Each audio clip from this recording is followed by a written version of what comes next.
Today we're going to start our panel, The Art of Live Performance, with a reflection. How music technology and live performance has evolved in the past 10 years, especially for instruments like nonlinear labs and audio modeling. Okay, I start. So, our company is focused on making realistic instruments based on physical modeling technology. Okay, physical modeling technology is a technology from late 70s, but at the time the power of computers or chips was not enough to reach the realism of what we do now. So thanks to the evolution also of the powerful of the CPUs and chips, we are now able to provide such realism also for physical modeling technology. Yes, I second that.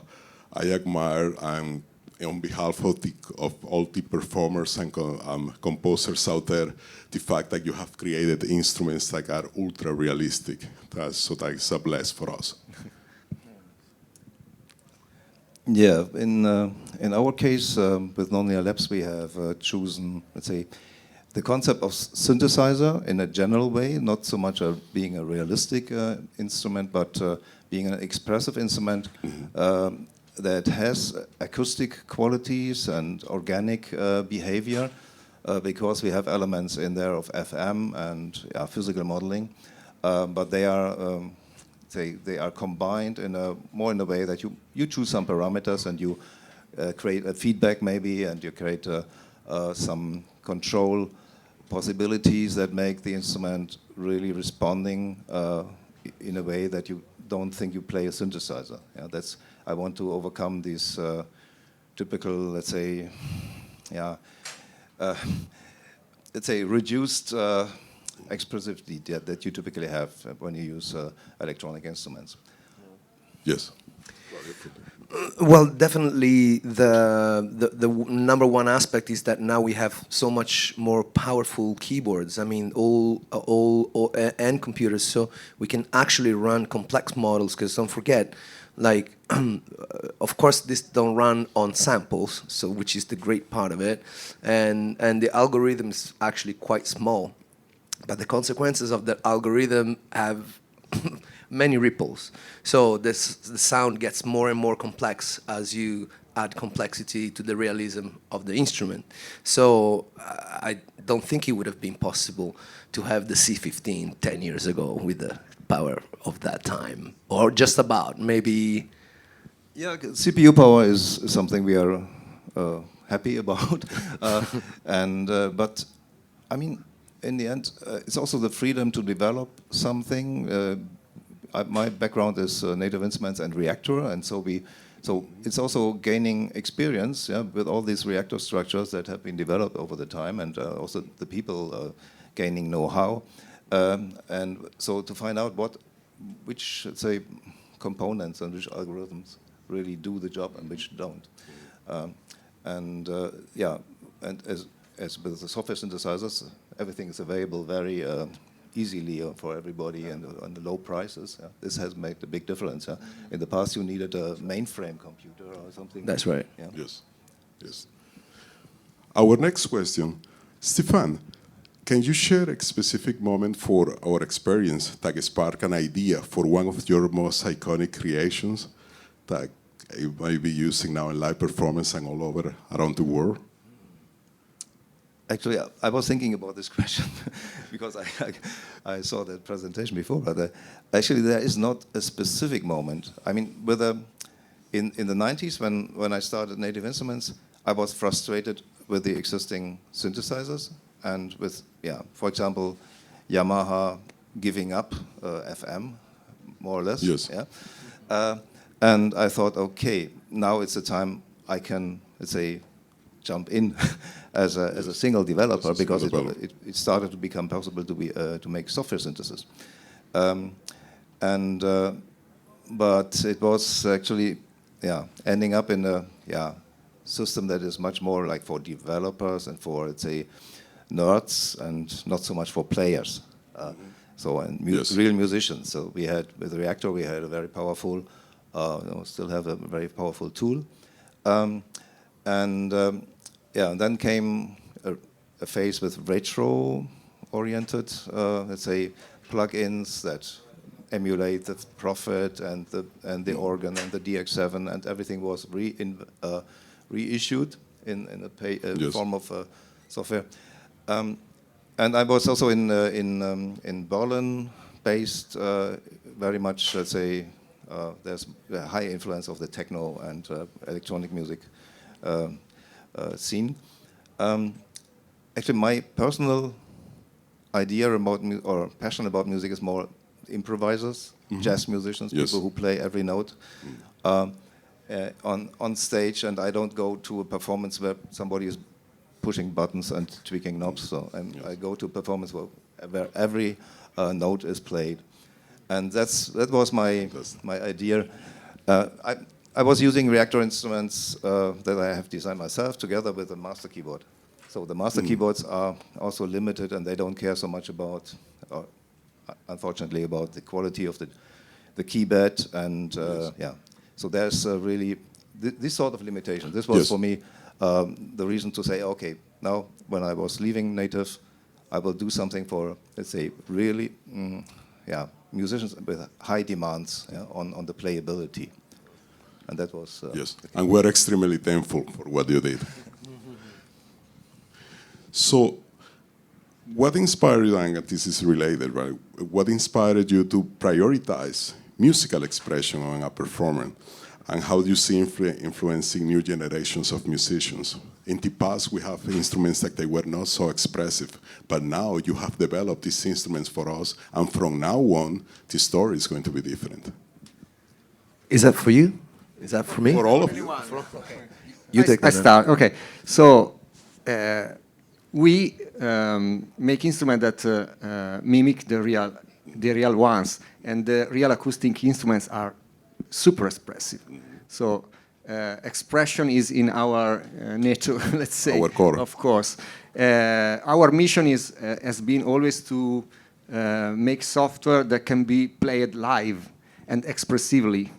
Yes. And we believe the expressivity is a very fundamental part of the performance.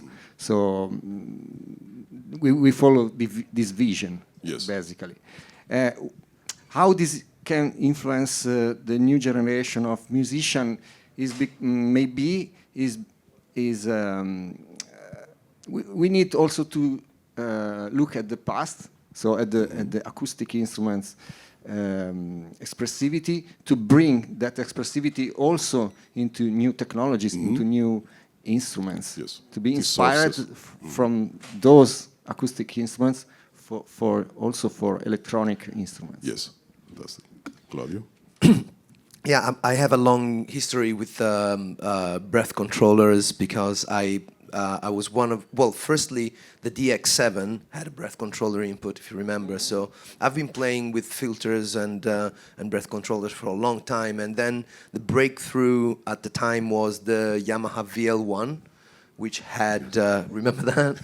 Everyone was, that was a good one. I sold it. So, and of course, you know, I would have learned it from David Sanchez from Sting. So he had this beautiful solo, and I was, oh wow, how do you do that? So VL1 for me was the opening, and to be honest with you, I always search for ways to make my music more. To express it better, because if you have pedals like you do on a C15, you're actually driving the C15, right?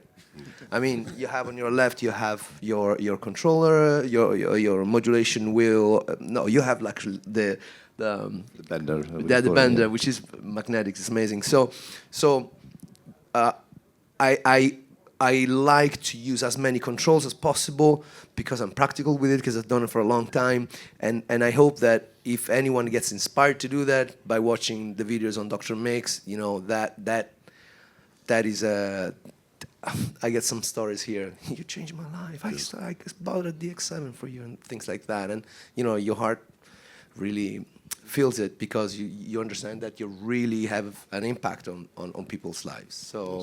So yeah, I hope to inspire generations to use these technologies and not be afraid of technology as well.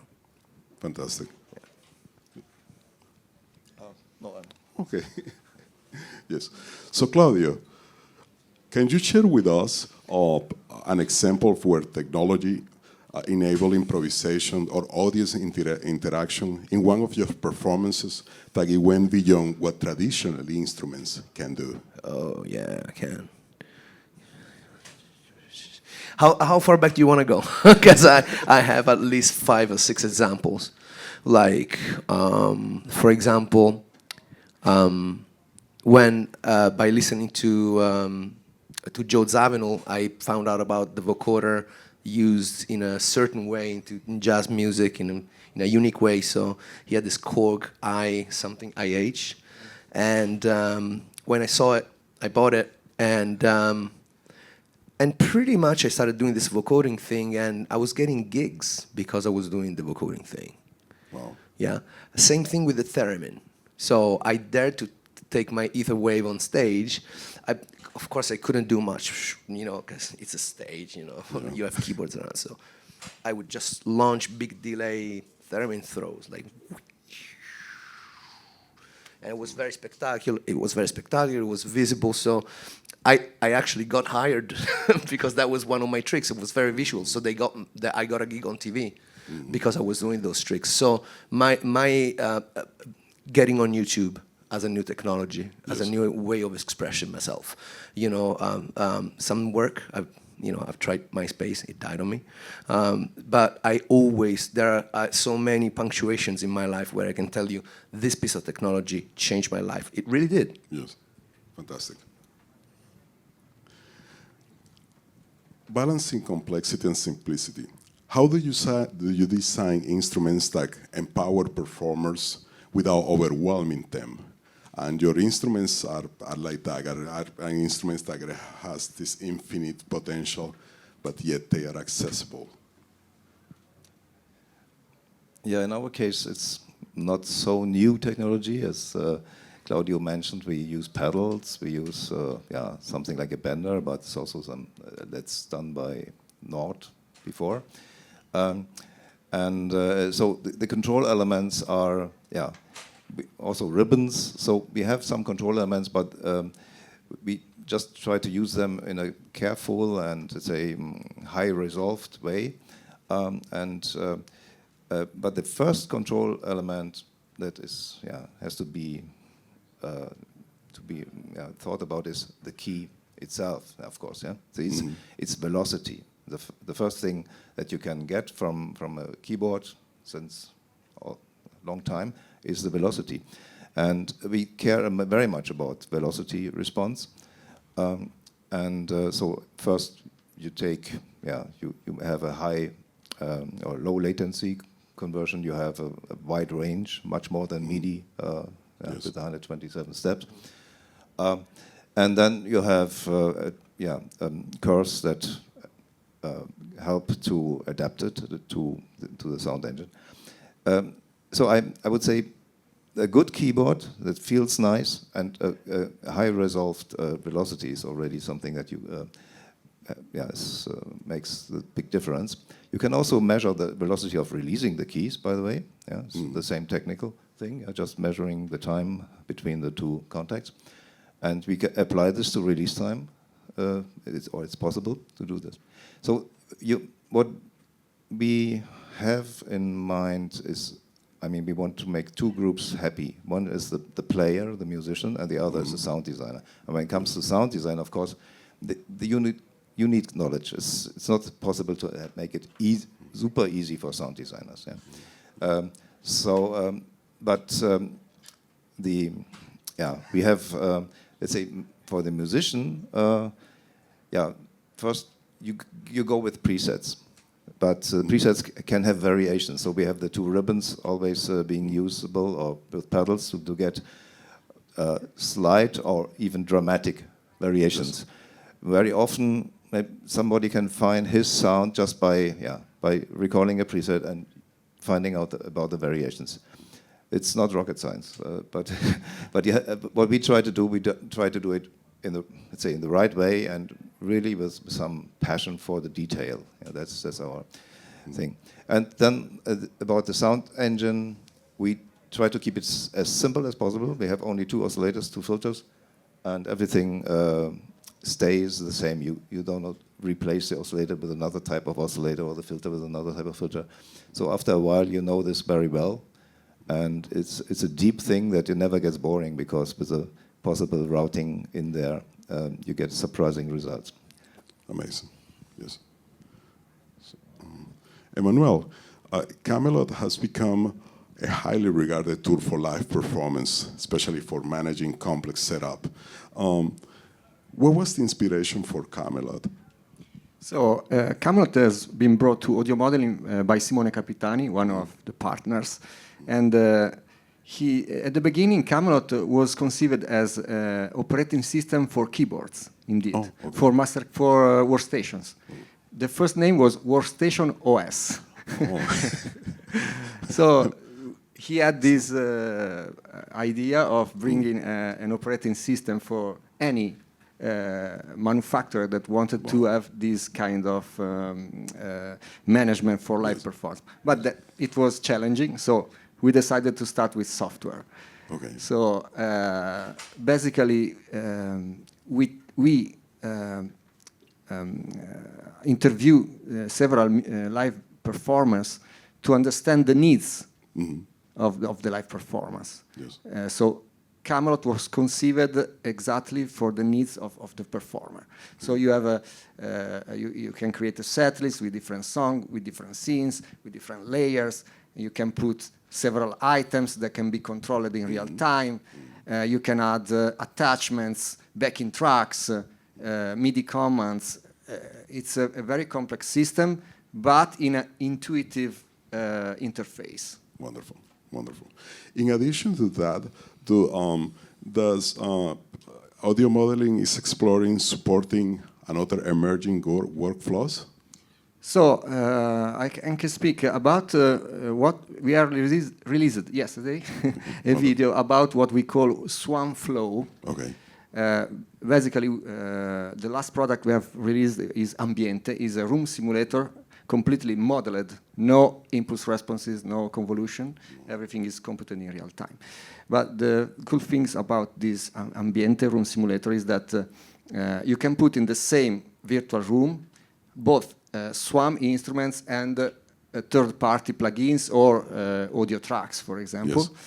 And we have shown this workflow for composer and producer that has a limited budget, and they can mix SWAM with real instruments and match the articulation of the real performance and put in the same virtual room, so you have the feeling to have multiple players, both virtual and a real one, but in a very consistent feeling. Yes, coherency. Yeah, coherency. Yeah.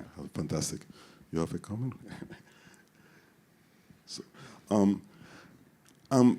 in this time, your instruments, they are so mature. Like now we have an instrument that can be so expressive, that it can be shaped in so many ways. That I think that we have moved from the stage of having one preset that you like for a particular composition and make it like 10 variations to use each one of those variations into different areas. So now that we have this technology, your technology, that is so mature, do you think that the artist focus can change from art, from sound productions, from sound creation, from sound design, to more to performance in a stage, like creation and expression on a stage, live? Well, I just wanted to put a flag and say, so music is a beautiful and complex art form, and if you want to dig into it, you can dig into it very deeply. I mean, just look at harmony. It's a mind world, right? And of course, you know, it's the synthesizer maker who wants to make sure that that the instrument is usable, and I definitely understand that. But when you're talking about complex models, complex ways of creating sounds, you're talking about something that it shouldn't even be simplified. Is the violin easy to play? No. You have to study it. So this kind of idea that everything needs to be served to us and we don't have to put any effort into it is a bit consumeristic and a bit fake, to be fair. And so what I suggest to do to people is to spend time with that instrument, learn the complexities, try to use it and see what happens when you use it the way you should not use it. You know, just invoke the ghost in the machine. Yes. Right? So the way I do it, whenever I want to perform live, I did it this time. I wanted to play live. I like loopers, but I also would like some drums. I don't want to beatbox or program drums on the spot. So I decided to take this instrument, this drum machine, a Roland drum machine, and I went deep into it. Understood every single nuance of it, loaded up all my samples on it, use different effects, see how it would work with different accents in different combinations. That takes time, but it's fun. I mean, if you're a synth nerd and you want to take that title, then I suppose that you love synths. And that's why we love them, because they're complicated, they're beautiful, and you can make great things with them. So I just wanted, you know, to put a flag there where everyone can see it. Definitely. Okay. Can I add something? Yes, please. Yeah, I think there's you can work on two levels, and it's both on both say in both levels to get deep, like in the programming, and in the tweaking the parameters and finding out how the routing can go and what you get out of this machine when you do this. But the other level is controlling, so in real time. So the real time thing. This is something where you can already get a lot of dimensions that you can spontaneously change, and you have to train it or train yourself on these possibilities. Like what you can do. Maybe the classical thing is with a mini-moog, you have one hand on the cutoff or something. Yeah? So you have one hand playing, one hand changing the sound, and already get dramatic, let's say, influence on the sound. And so I would, I always like if you get more possibilities in the play domain, not only in the programming domain. And we have in the last years there come new controllers to the market, like the Roly, or let's take the father of everything, the Haken continuum. Then the Roly, the Linstrument, and all these multi-dimensional control interfaces, which are really inviting to find out what your movements can do, how you can influence the sound in real time. And I think this is a thing that will be really important in the future. Yeah. Thank you. Now, you mentioned this before. In your view, how important is, Stephan, the improvisation in live electronics performance? The question is if we have to call performances electronic. So what is electronic music? Yeah? I mean, when electronic music evolved, in the 60s, 70s, they were using sequencers and repetitive patterns, and that's but also because it was possible. So they were exploring it, the possibilities of electronics, also in the control level, and you probably already heard that I'm not so much a big fan of that. So I like more the approach of the jazz approach that people are playing everything, so they But if our goal is, for example, to get the jazz pianist a little bit away from his typical main instrument, the piano, and to get a keyboard instrument that is as interesting and expressive, and long-term interesting as Yes. As the classical instruments. Yes. How has been the collaboration with musicians shaped your instrument evolution, and what insights have performers influenced your design philosophies? Basically, we always involve real musicians to to improve our instruments, to also to check that our instruments are behaving as expected. So for sure we need to collaborate with them. Also with Camelot, as I mentioned before, we involve real live player musician to understand the needs and to fill the gap between the need and the technology. Yes. Fantastic, fantastic. So, as a performer and educator, Claudio, how did you bridge the gap between studio production techniques and live performance? It always amazes me when I'm told I'm an educator, but I'll take it. Yeah, I do believe, by the way, in education by showing. You know, that's how I actually learned it, by being in a recording studio and having a gracious boss who would speak and tell me what he was doing. So, the studio, in studio you got pretty much all the time in the world, so you can take 15 minutes to select a snare drum. When you go to live, it's all a matter of preparation. So the thing is that you have to practice, you know, and especially when you're using complicated technology.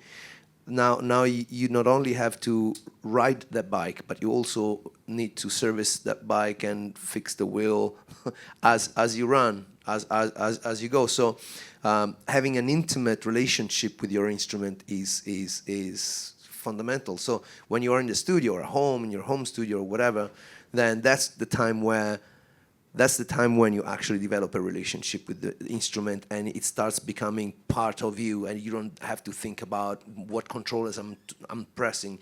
You just go instinctively there because you know it's there, you got your pedals there, and you're not thinking, what am I doing? And you're thinking, where am I going? You know, but listening to what happens and reacting to what you hear, and then moving. And that's the difference between the studio and live, is that in the studio, you do the hard work.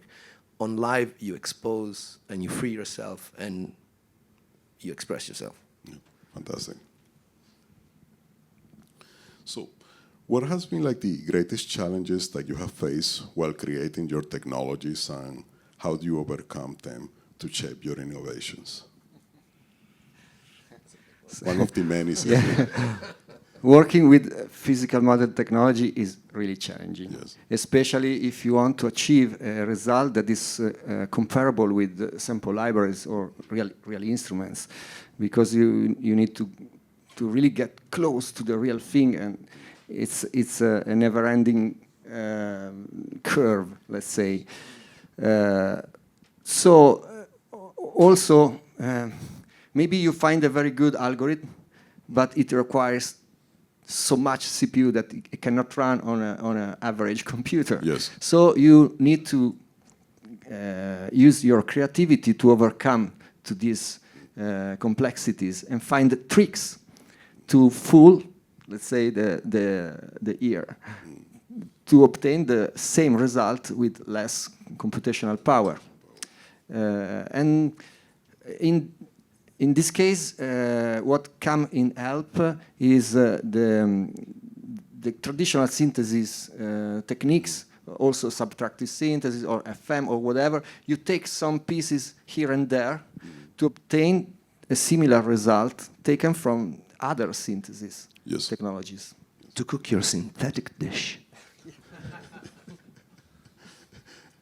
So, okay. So, Emanuele, between traditional music production, Swan's instrument, they have found applications in film scoring, live performance, and education. Were these use cases part of the original vision? So for sure, we started with the live performances in mind, as I said at the beginning. Education indeed was a consequence. We didn't thought about that at the beginning, but we found that our instruments are very didactic because you can see the bow moving, the position of the finger, for example. You can see the bow distance from the bridge, and also we created our instrument with the same limitations as the real instruments. For example, you cannot vibrate on open strings. Let's say you cannot make chords on a flute. Yes. All these limitation, but is a realistic behavior of the instruments, helps students learning from the instrument. Fantastic, fantastic. True representation of what the real instrument is and can do. Yes. So, how do you envision AI impacting sound synthesis, audio production, and music performance in the future? I'll let you answer. Personally, I hope AI will not have an influence.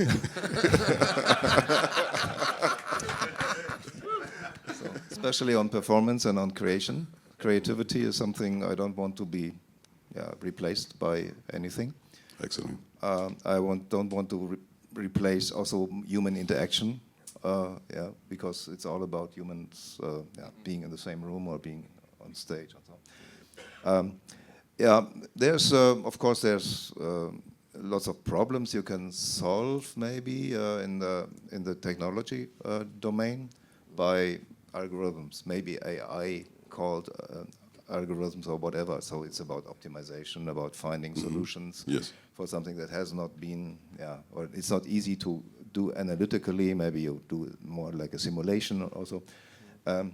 Therefore, okay, let's go to audio production. Yeah, of course, that's what let's say manufacturers of software and tools like DAWs and so on, they always promised. Now it gets very easy. Now we take the pain out of the thing, and I think the creative process is painful. It stays like that, and if you promise it's for you promise now everybody can make music, like this, for example. I don't think everybody should make music. I totally agree. But anyway, so AI, I agree with him that can help to make better algorithms. For example, in our case, can optimize some parameters to get close to the real thing, for example, or even to make a performance in a DAW sound closer to the realistic thing, even if you have not controlled every parameter, every single nuances of the parameter. I see, but I hope it will not replace real performances and human interaction. Yes, for sure. All right, if you want my hot take, I'll give it to you. Well, you know, not because computers beat us at chess, we stopped playing chess. Not because we have drum machines, drummers stopped existing. You know, it's like the list goes on and on forever. So for me, I see obviously new technologies come with a lot of consequences. Some people are going to suffer the consequences of this technology. Some people are going to take advantage of this technology. So I'm in the camp of I want to be a musician for one more day, so I'll take the gigs wherever they are, and I'll use whatever technology comes my way, because if I didn't embrace YouTube before everyone else, we wouldn't have this conversation. So, and I do understand the concern of people, and definitely AI will disrupt us. But also, it means that my friend Matthew Whitaker, who he's a blind, amazing player.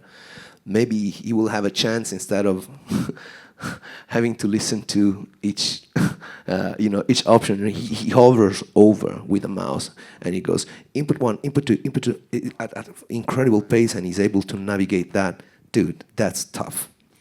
If my friend Matthew can go, hey, close that filter down a little bit, and AI does it for you, I'm all for AI. Definitely. And so, what do you see as the most groundbreaking innovations sound synthesis technology in the past decade? I think it's a difficult question, and I don't see groundbreaking innovations. You heard also from Emanuele.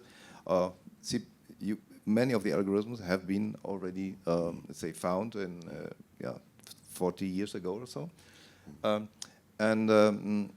the CPU is available now. You have enough compute to execute something in real time now that would take long, let's say, rendering in the past.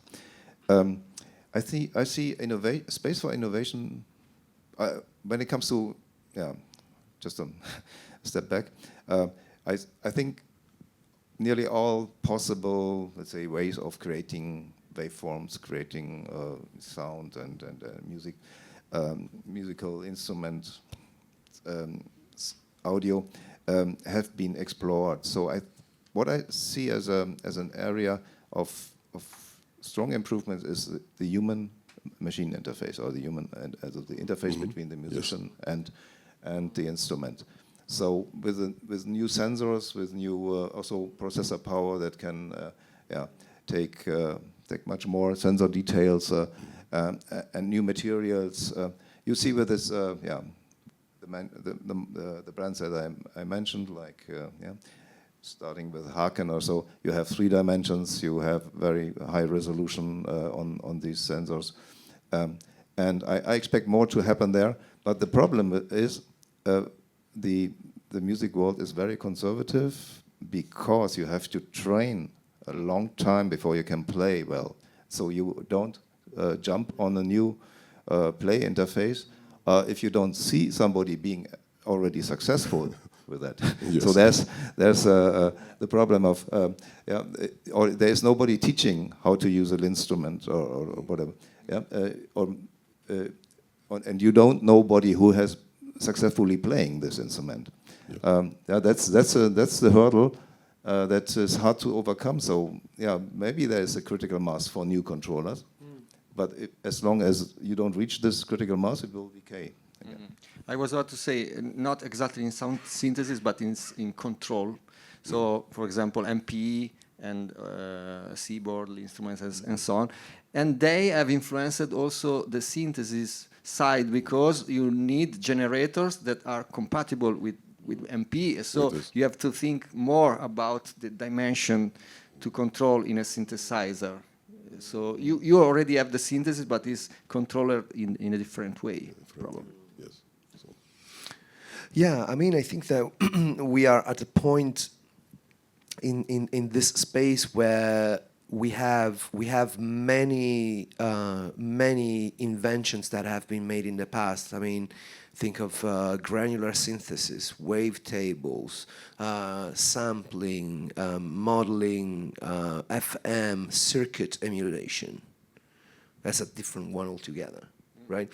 So I think that because we had so many in such rapid succession over the decades, I think that nowadays a matter of how you create your recipe, right? Like, for example, with C15, you have FM, you've got modeling, you've got subtractive, and also granular? No, this 3. You don't use any sample. Oh, yeah, of course. But you have a comb filter, right? Yeah, so it's a unique combination, right? And that comes from a creative mind. So the instrument itself has its own, because of the way it's built, it dictates its own aesthetics. So I think that the groundbreaking there are groundbreaking instruments in the past decade. I would argue that Osmose is one, and I would argue that, audio modeling and the SWAM instruments, which basically have, the minute that we heard it, we went, oh, okay, so now we can do that.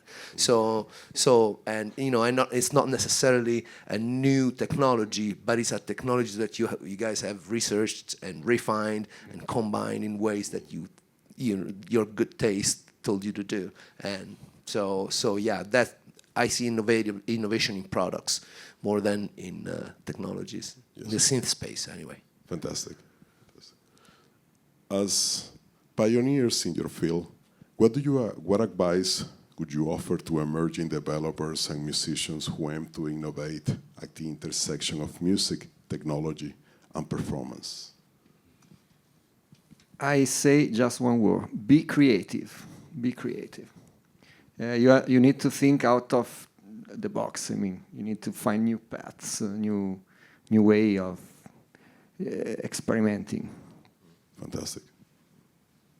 And I would add that I would recommend to be always in a feedback loop with a practical application. So you create maybe a sound engine, then you try to do sound design on top, and you feel, oh, you have problems with the parameters. When you try to perform with this, you will find other problems. So you need these cycles or iterations of development, and you have to keep patience and involve the right people to get good results. Fantastic. Well, I only have advice for musicians, and definitely diligence and commitment and work on your craft. And one suggestion may be, don't try to use all the technology in the world. Just focus on one piece. Like, we like when I started making music, I had a four-track cassette tape, and some of the stuff that I played on that had such a unique flavor because it was dictated by the limitations of the machine. So rather than getting yourself a DAW with a collection of plugins that can make all the sounds in the world, just take one instrument and go deep inside of it, like until you can really make interesting stuff happen with that. Then you move to the next. Fantastic. At this point, we would like to open the session for questions. By the way, I was a synth player and enthusiast 20-something years ago, and then now do financial software, a very different industry. But I'm a huge fan. So here's an idea, and I don't know if this is in place, but this is something that I think would be interesting, thinking of AI, the impact of AI, but how to leverage it for the greater good, and specifically when it comes to synths. So, Claudio, I've seen a lot of videos you do where you're like replicating music from Michael Jackson or something like that, and this is all this work of like, oh, okay, this synth sound was this, and so on. And as you mentioned earlier, well, it'd be great if you could speak or write to an AI and say, hey, put these settings this way. You don't have to go and do it, and it does it for you. So like an AI agent, right? Could that be possible with sound synthesis? So maybe I as a user say, hey, I love the jump brass sound, da, da, da, da, da, da. Like, so I tell it, hey, on your machine, I want a jump style sound, and it programs it. You see? I think it already exists. Or does that already exist? I think so. Okay. There's one synthesis called Plant that you can feed any sound and it will give it back to you as a patch.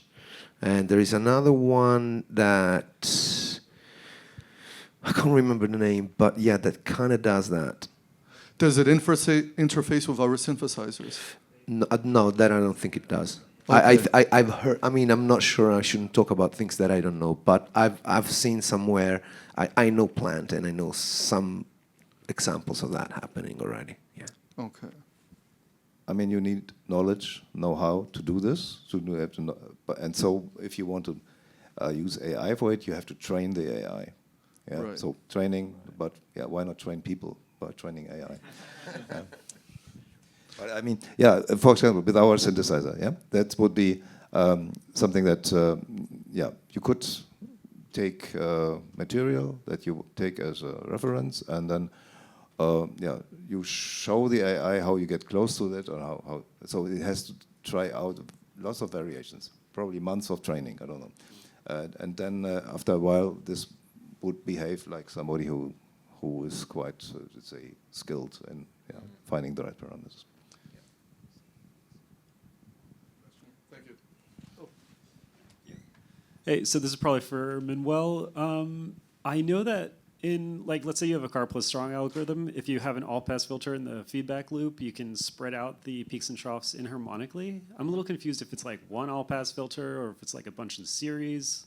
Like, if let's say we're using like building blocks or something. Okay, so all-pass filter is basically a filter that has unit magnitude response and different phase for different frequencies. Yep. And you can build a all-pass filter with different techniques. Thank you. Do you guys think that we're living in a golden age of synth technology at the moment? Yeah, do you guys think that we're living in a golden age of synth technology at the moment? I do. I mean, dude, I mean, I've got some synthesizers in my studio that make everything else look like an old toy, and that keeps on happening. You know, like if you seriously think that you blow into an electronic instrument and it sounds like a perfect violin, or that you lay your hands on a C15 and makes you feel like you're in outer space, it keeps on happening. We've been in a golden age of synthesizers since I would argue the 60s. Were you asking about favorite or just whether we're in a golden age? Well, the thing is that just seeing how synth technology has evolved over the last, say, 20, 30 years has been pretty amazing, as far as I can see. Oh, yeah. We've got today, compared to, like, price-wise, what you can do. I haven't seen it before. Like, I know that they've been amazing synthesizers for years, but they're much cheaper, probably more reliable, you can do more things, there's more synthesized modulation techniques, like granular synthesis, which all things that came out within, not that long ago, really. And now we've got software synthesizers. We've got this huge choice of synthesizers, like that are, compared to the past, is actually very cheap, considering what you're getting now. And it just seems like there's more and more synths coming out all the time, all the time. So like the third wave, boost synthesis, you've got obviously Altera stuff all coming out. I just don't remember seeing this before. Not for the price stuff. Yeah, but it's one thing is you can write everything in software. Yeah, so even so in the C15 or probably in the group synthesis, there's a lot of software. So with software, there's a growing, let's say, library of available functionality. And there's also growing knowledge out there, and young developers can start to develop something. They can try it out in software. They can hear it, you find open source projects. You find lots of sources where you can draw from, and so this makes the pace faster and faster when it comes to developing new concepts. But actually, I'm often disappointed because it's just about say emulating the legendary Roland blah blah and Prophet blah blah, and so it's so there's. I'm surprised how much, let's say, retro minded the people are. Yeah, they want they are very much into the past and coming out with the next let's say clone of something. Yeah? But there's the field of the super power synthesizers. I think we started with massive at native, so the wavetable synthesis with everything on board and extremely powerful. And now you have that like Pigments or from Arturia or these synthesizers that are extremely powerful machines. and you don't need anything else, and you should then stop looking for something.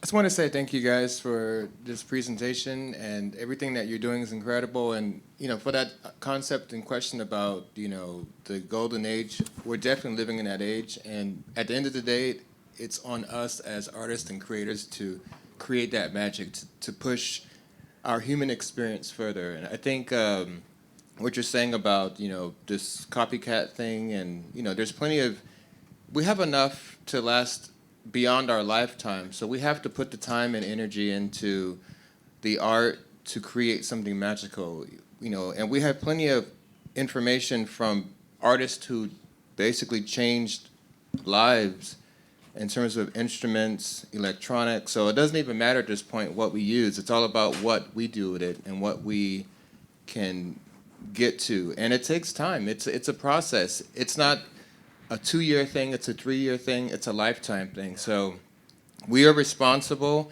and we're going to continue to create new things, but we have to dig deep within our souls to really establish that magic. We can't depend on technology, we can't depend on AI, we can't depend on the past or the future.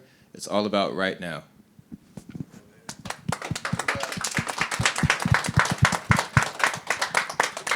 Well, thank you so much for all the technology that we have done and for all the expressions that you have written for arts, for creators, for performers. We are fascinated, and we follow your work, and we will support everything that you do. And we will be the first one to try and to see what a wonderful thing can do this. Please give it a round of applause to our panelists. Thank you.